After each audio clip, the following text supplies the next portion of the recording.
Madam ఇప్పుడు జగన్మోహన్ రెడ్డి తన కార్యకర్తలతో మాట్లాడుతూ జగన్ 2.0 అంటే ఏంటో చూపిస్తాను, 2.0 వేరేగా ఉంటుంది, ఎవరు కూడా తనకు పార్టీ కార్యకర్తలు టచ్ చేయాలంటే భయపడాలి, కార్యకర్తల వెంట్రుకు కూడా ఎవరు పేకలేదని అయితే ఒక మాస్ వార్నింగ్ అయితే ఇస్తున్నారు.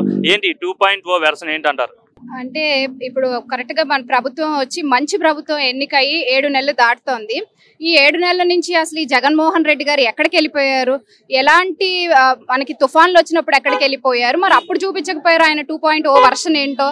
ప్రజలకి కష్టాలు వచ్చినప్పుడు ఏ రోజు కూడా ఒక నాయకుడిగా నిలబడలేని జగన్మోహన్ రెడ్డి ఇవాళ ఏదో అంటే కొంచెం ఆయన బెంగళూరు అంటే ఇవాళ మాట్లాడేస్తే మళ్ళీ వీకెండ్ కి బెంగళూరు వెళ్ళిపోవచ్చు కదా అని చెప్పి ఏదో నేను 2.0 వర్షన్ అంటే అసలు 1.0 వర్షనే మాకొద్దు బాబోయ్ అని చెప్పి దేవుడు ప్రజలందరూ బాబోయ్ దేవుడో అని చెప్పి ఆయన్ని తిరస్కరించి అత్యధిక మెజారిటీ అంటే 90% ఆఫ్ ద ఓటర్స్ ఓట్ చేసి వాళ్ళ ఎన్డీఏ కూటమి ప్రభుత్వాన్ని గెలిపించారు.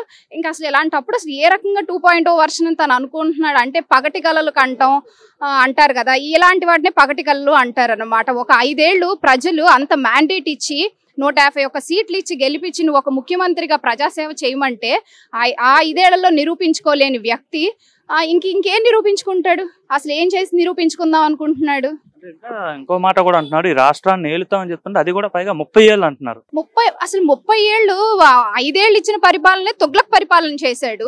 ప్రజలు ఇంకా మేము అనేది అసలు ఇంకా జగన్మోహన్ రెడ్డి మాకొద్దు, జగన్మోహన్ రెడ్డి చేసిన నష్టం నుంచి బయటికి రావడానికి మాకు 30 ఏళ్ళు పడుతుందని చెప్పి ప్రజలు అంటే నేను ఇంకో 30 ఏళ్ళు పాలించి అంటే 300 సంవత్సరాలు వెనక్కి నడదాం అనుకుంటున్నాడా ఏంటి జగన్ ఈ రాష్ట్రాన్ని? ఈ కూటమి ప్రభుత్వం వచ్చిన తర్వాత మొత్తం అంతా అరాచకం ఉంది, ఎక్కడ కూడా అభివృద్ధి లేదు, మొత్తం అంతా కూడా అవినీతి అని పెరిగిపోయింది అనేసి అయితే ఆయన అదొక మాట కూడా అంటున్నారు.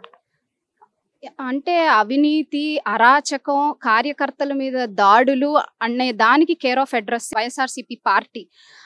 తాము చేసిన పనులు మేమేదో చేస్తున్నామని చెప్పి నిందలేయడం అది ఎంతవరకు అనేది వాళ్ళ ఆత్మ పరిశీలన అంటారు చూసారు. మనల్ని మనం ఒకసారి క్వశ్చన్ చేసుకుని అసలు జగన్మోహన్ రెడ్డి గారిని వెళ్ళి ఒక అద్దం ముందు నుంచుని ఆయన మాట్లాడే మాటలు ఆయన్నే ఒకసారి వినమనండి. ఆయనకి ఏంటిది నేనేం మాట్లాడుతున్నాను అనిపిస్తుంది అన్నమాట. కక్ష సాధింపు చర్యలు, ఎంతమంది తెలుగుదేశం పార్టీ కార్యకర్తలను బలిగొన్నారు. అసలు 7 నెలలు అవుతుంటే నేను ఒక పార్టీ మనిషిగా కాకుండా ఒక సగటు ఓటర్గా నేను అడుగుతున్నాను, ఈ రాష్ట్రంలో ఈ 7 నెలల కాలంలో ఒక వైఎస్ఆర్సీపీ కార్యకర్త మీద దాడి కానీ, ఒక వైఎస్ఆర్సీపీ కుటుంబం మీద కానీ, ఒక వైఎస్ఆర్సీపీ కార్యకర్త బిజినెస్ చేసుకునే వాళ్ళ మీద ఎట్లాంటి దాడులైన ఒక నమోదైంది. ఇక్కడ పరిపాలన చేస్తోంది నారా చంద్రబాబు నాయుడు గారు. నారా చంద్రబాబు నాయుడు గారు అంటేనే ఒక విజన్ ఉన్న నాయకుడు, అంతేగాని రివెంజ్ పాలిటిక్స్ అనేది అసలు ఆయన బహిరంగంగా చెప్తున్నారు. ఇట్లాంటి రివెంజ్ పాలిటిక్స్ అనేది మా పార్టీ చెయ్యబోదు.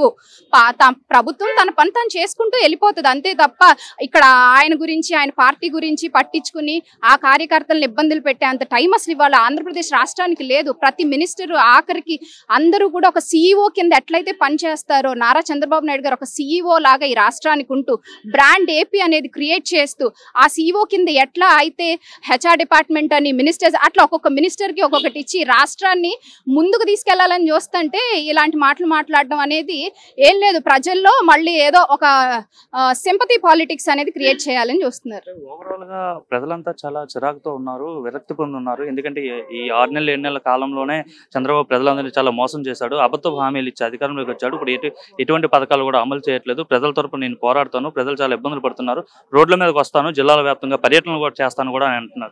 అబద్ధపు హామీలు అంటే అసలు అబద్ధపు హామీలు ఇవ్వాల్సిన అవసరం అసలు ఈ ప్రభుత్వానికి ఏముంది? సరే పోనీ అబద్ధపు హామీలని నేను రోడ్డు ఎక్కుతాను, ప్రజల కోసం రోడ్డు మీదకి వచ్చి ఏదో ఫైట్ చేస్తాను, ఒకసారి రండి మీరు రోడ్డు మీదకి వస్తే కదా మీకు ప్రజలకి ఎలా జరుగుతుంది, ప్రజలకి ఎలాంటి మంచి జరుగుతుంది మంచి ప్రభుత్వంలో అని మీకు తెలిసేది. మేము కూడా అడుగుతున్నాం, రోడ్ల మీదకి వస్తే మీకు తెలుస్తుంది ఎంత అభివృద్ధి జరుగుతుంది.